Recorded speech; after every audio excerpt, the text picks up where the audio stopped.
یہ لیاقتآباد سندھی ہوٹل کے علاقے میں ایک 4 منزلہ عمارت تھی جو کہ لوگوں سے پہلے ہی خالی کرا لی گئی تھی۔ کچھ سامان باقی تھا جو لوگ نکال رہے تھے، اسی دوران یہ بلڈنگ بالکل مدھم ہو گئی اور گر گئی ہے۔ تو جانی نقصان نہیں ہوا، لیکن کچھ لوگوں کے سامان اور اس میں پرابلم ہوئی۔ تو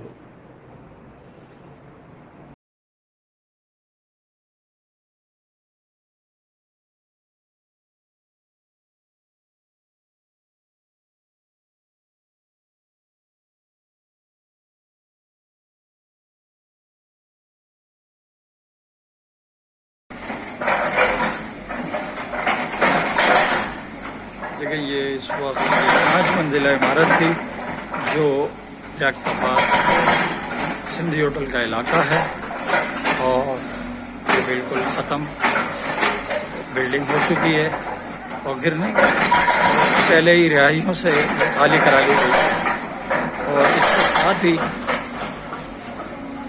یہ ساتھ رہائشیوں سے بھی خالی کرائی گئی تھی۔ لیکن اس میں اس وقت جب یہ بلڈنگ گری تو یہ اللہ کا شکر ہے کوئی بھی موجود نہیں تھا اور نہ کوئی ہلاکت اور زخمی ہوئی ہے، لیکن ارد گرد کی دوسری عمارتوں کو بھی شدید نقصان کا سامنا۔ یہ وہ خواتین نظر آ رہی ہیں جو اس کی رہائش پذیر تھیں اور اس وقت یہ پریشان حال کھڑی ہوئی اپنے گھر کو بے بسی کے عالم میں دیکھتے ہوئے۔ اچھا، مطلب یہ گراؤنڈ پلس 4 تھی اور یہ اس میں 5 فیملیاں رہتی ہیں، 5 بھائی تھے، 5 کی الگ الگ فیملی تھی اس میں، اور مطلب صحیح تھی، تقریباً 20-25 سال پرانی عمارت تھی، کوئی مسئلہ نہیں ہے اس کا۔ پر یہ جو بلڈر آیا ہے اس نے جو گڈھے کھودے ان کی پلر تک کو چھیڑ دیا انہوں نے۔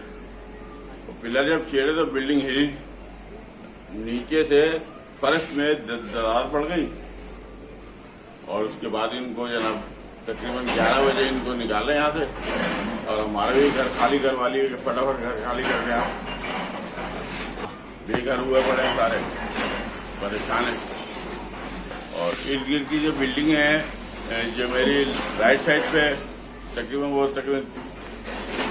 3+1 ہے، تو مطلب یہ نیچے سے جو ہے پوری سائڈ سے پوری ٹوٹ پڑی ہے بالکل۔ یہ فیملی جو تھی برابر میں یہ بلڈنگ ہے وہ بھی مطلب ٹوٹ گئی ہے ساری، بہت بڑا نقصان ہوا یہ کا، بہت بڑا کرم ہے، کوئی بھی نہیں ہوا کیونکہ ہم لوگوں نے یہاں پر سب کو گھروں سے خالی کروا لیا تھا، ہم نے آس پڑوس کے گھر سارے، تو کوئی نقصان نہیں ہوا جانی۔ اللہ کا شکر، اللہ کا بہت بڑا کرم ہے، اس کا احسان ہے۔ یہ علاقہ کون سا کہلاتا ہے؟ یہ لیاقتآباد 5 نمبر کا علاقہ کہلاتا ہے، سندھی ہوٹل۔